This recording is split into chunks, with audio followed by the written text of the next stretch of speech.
This is the Francis Benfatto people remember. A tiny looking waist, balanced proportions, flowing muscle lines, and a physique that seemed designed rather than simply built. But before the Olympia stage, before the professional mass, and before the physique was complete, was that famous blueprint already visible? In the earliest photographs we have, Benfatto was already training. So these images cannot tell us exactly what he looked like before bodybuilding. But they can show us something important. Long before he carried his professional muscle, the basic relationships were already visible. His waist appeared narrow in relation to his shoulders. His limbs looked balanced, and even with considerably less size, no single body part overwhelmed the rest of the physique. The muscle was not finished, but the frame on which that muscle would be built was already beginning to reveal itself. By 1982, we have confirmed competitive evidence. The French championship photographs show a much smaller and less developed Benfatto than the version remembered from the Olympia. His shoulders were not yet as round. His back did not have the same width or thickness. His arms, chest, and legs still had years of development ahead of them. But the physique already worked as a complete image. The waist, the limbs, and the distribution of muscle created an appearance that was greater than the amount of muscle alone. 5 years later, at the 1987 Mr. Universe, the transformation was obvious. Benfatto had added considerably more muscle across the entire body. The delts were fuller, the back was wider, the chest, arms, and thighs had all matured. But notice what did not appear to change. The basic structure remained the same. The waist still created contrast with the upper body. The limbs remained balanced, and the additional muscle seemed to strengthen the original lines rather than replace them.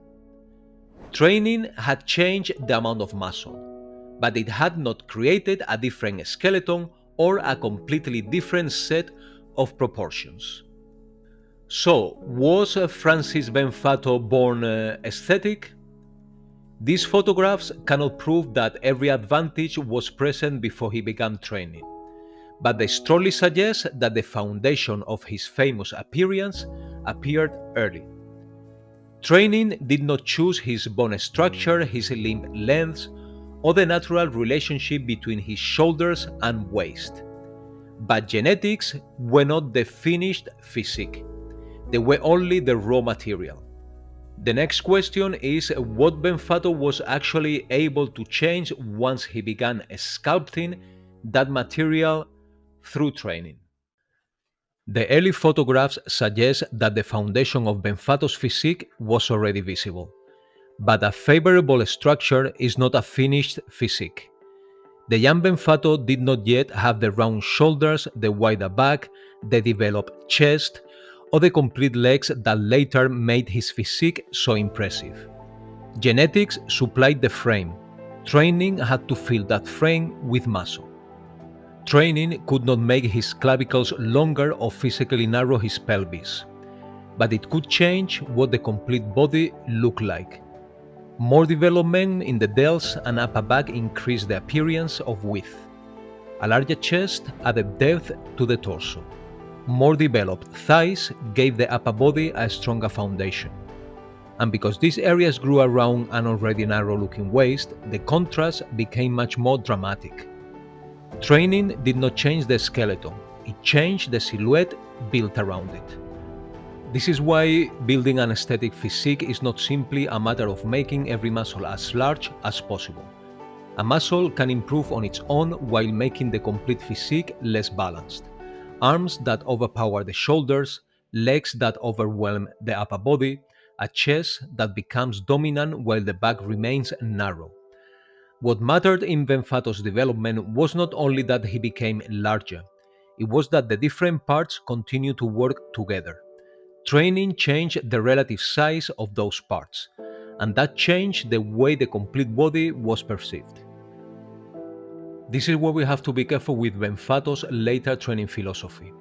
His focus on precision, control, and muscular sensation may have helped him refine and preserve the physique. But we should not automatically claim that his later method created everything we see here. Earlier footage shows a more traditional bodybuilding approach: multiple sets, increasing weight, repetitions taken down as the load increased, continuous movement, short rest, hard effort, and pausing between exercises. So the physique was not built by one magical principle.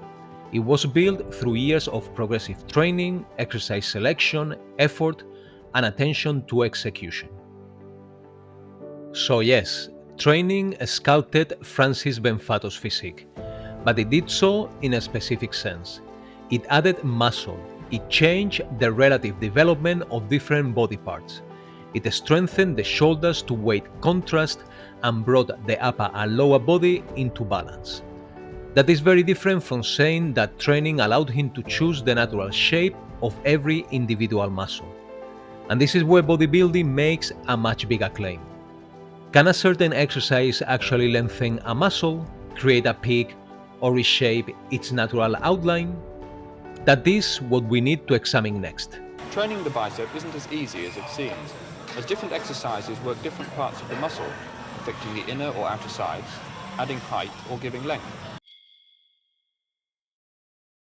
This is one of the oldest ideas in bodybuilding, that different exercises do not merely make a muscle larger, they can change its shape. One exercise builds thickness, another creates a peak, another gives length, and another supposedly develops a completely different part of the muscle. And this was not only something said in Benfatto's film. Some of the greatest bodybuilders in history believed exactly the same thing.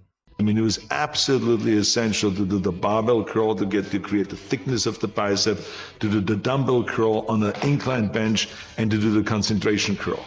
Because the concentration curl isolated the biceps with heavy weights, not with lightweight, but with heavy weight, but to isolate it and to really concentrate and to create that peak on the outside of the bicep that you need when you do your back shots. Francis also trains hard to increase the size of his rib cage. A popular exercise is the straight arm pullover, which gives the huge chest muscles an equally large rib cage on which to rest. Leg extensions help to shape and define the muscles. These exercises bring out the V-shaped middle muscle and help the sweep of the lateralis on the outside. Behind the thigh is the leg bicep, and these are developed using leg curls. Flexing the legs is important for defining each part of the thigh, but this contraction will also shorten the muscle. This is why Francis stretches the legs to lengthen the muscles and maintain their flexibility. Lee, I'm trying to build bigger, more cut biceps. Is it true that you have biceps exercises that build mass and others that build cuts and peak? Well, George, the size and shape of your muscles are largely determined by genetics. That includes your biceps muscles. So regardless of whether you build your biceps by performing barbell curls or preacher curls, the final size and shape is genetically predetermined. Okay, so while I'm not a big believer that any particular exercise can change the shape or the cuts of the muscle, I do believe that each exercise can offer a specific function that can help you in reaching your potential. So in summary, muscle shape is largely determined by genetics, but development can be maximized by using all of the available biceps exercises intelligently to overload your muscle and stimulate growth. Hello, Muscle and Strength. This is Victor Martinez, Muscle Meds athlete. I'm about to give you some of the best exercises to create that peak in your bicep. These are not compound movements. This is for peak, for the shape of the bicep. Barbell curls, preacher curls, alternate curls. Those are the bread and butter of bicep. But without the peak, you don't have that visual effect of big biceps. Now, some of this sounds completely outdated, but we have to be careful. Because the answer is not simply that exercise selection makes no difference. Different exercises can produce different patterns of muscular development. The question is whether that is the same as choosing the final shape of the muscle. A muscle is not a solid object with one uniform shape. It might contain different heads, different regions, and fibers arranged in different directions. Changing the exercise can change the position of the joints, the resistance profile, and which regions experience the greatest mechanical demand. So, exercise selection can matter. Research has found that different exercises can produce different amounts of growth in different regions of the same muscle. Preacher curls and incline curls, for example, may not develop every region of the elbow flexors in exactly the same way. And overhead triceps extensions have produced greater triceps growth than extensions performed with the arm beside the body. This means that regional hypertrophy is real, but regional hypertrophy is not unlimited control over muscle shape. But there are boundaries training cannot remove. A muscle attaches to the skeleton through tendons at specific anatomical points. Training can make the muscle larger. It can change aspects of its architecture, and it might influence where some of that growth is most visible. But it does not allow you to move those attachments wherever you want. It cannot turn a naturally short muscle belly into a naturally long one. It cannot guarantee Arnold's biceps peak, Benfatto's chest shape, or somebody else's quadriceps sweep.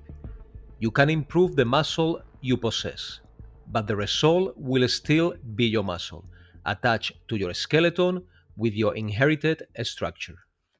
So, when Arnold said that concentration curls created his peak, the exercise may have helped enlarge the biceps and possibly emphasize certain regions, but it did not manufacture Arnold's unique attachment points. And somebody else can perform the same concentration curl for 20 years without developing Arnold's exact arm. The word stretch also causes confusion. Of course, a muscle can be placed in a lengthened position. That happens every time the distance between its attachment points increases. And training at different muscle lengths may influence muscular development. But that does not mean a chest fly moves the origins and insertions of the pectorals or permanently gives someone a genetically longer chest muscle. The same caution applies to the pullover. Pullovers can train muscles around the torso. They can also affect how the chest and back appear. But the old claim that they enlarge the adult bony rib cage has never been convincingly demonstrated. Developing the muscles around the rib cage is not the same as expanding the skeleton itself. So, can you shape a muscle? In a limited sense, yes. Exercise selection can influence total size, the relative development of different heads, and to some extent, where growth occurs within a muscle. But bodybuilding often takes that truth much farther than the evidence allows. You cannot choose new attachment points, you cannot manufacture a different muscle belly length, and no exercise can promise another bodybuilder's exact shape. Francis Benfatto's training helped develop his muscles and balance the complete physique. But it did not create his anatomy from nothing. It developed the anatomy he already possessed. And that leads us to another question. If training can keep adding muscle, does adding more muscle make the physique more aesthetic? By the later phase of Francis Benfatto's development, the structure underneath the physique had not changed. His clavicles had not become longer, his pelvis had not become narrower, his muscle attachments were still the same. But the amount of muscle carried by that structure was now very different. The shoulders were rounder, the arms were thicker, the chest was denser, the back was broader, and the thighs were considerably fuller. Training had not rebuilt the frame. It had changed how much of that frame was occupied by muscle. That additional development did more than simply make Benfatto larger. It changed the relationships between the different parts of his physique. The arms occupied more visual space besides the shoulders. The thighs became more dominant beneath the waist.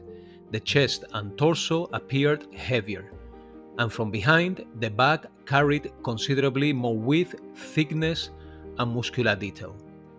The later physique was more powerful, more dramatic, and, by competitive bodybuilding standards, perhaps more complete.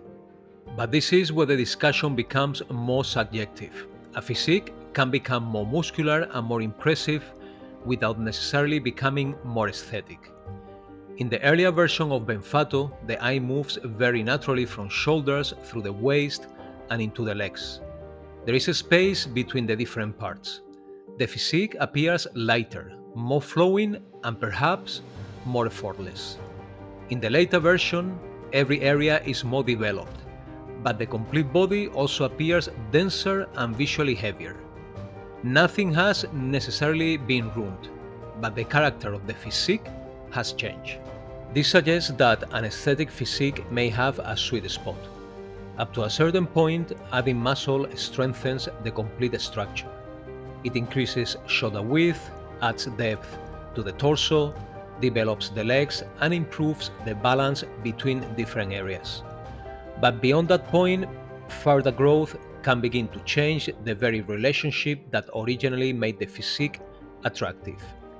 The question is no longer whether the muscles became larger. They clearly did. The question is whether the complete physique became better because of it. This will always involve personal preference, but to my eye, the later Benfatto was more muscular and more imposing without necessarily being more aesthetic. The earlier physique had a lighter rhythm and a cleaner balance between the shoulders, waist, and legs. That does not mean the later development was a failure. It means that muscle is not automatically beauty. Training can improve the relationships within a physique, but it can also push those relationships beyond the point where they were most harmonious. Benfatto's evolution made the force show both sides of sculpting. Training can create the physique, and continued development can also change the qualities that originally made it special.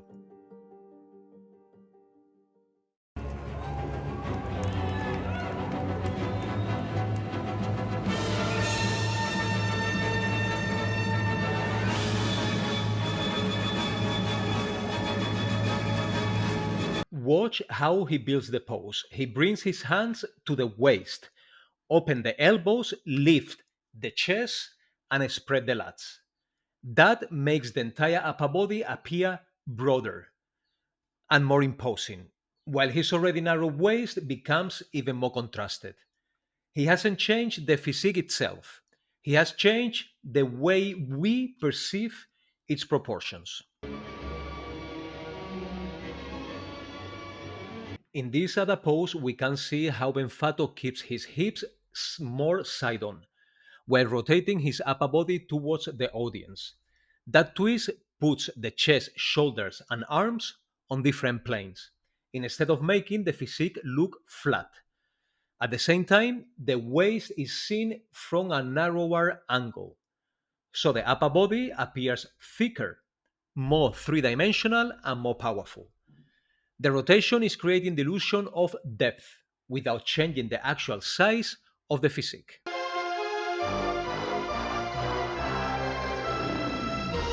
In this next pose, Benfatto places his hands on his hips, pushes the elbows outward, and opens the lats. That immediately makes the upper body appear wider. And because his waist and hips are already very narrow, the contrast becomes even stronger. So the pose is not just showing the back, it is positioning the body to maximize the illusion of width from the shoulders to waist.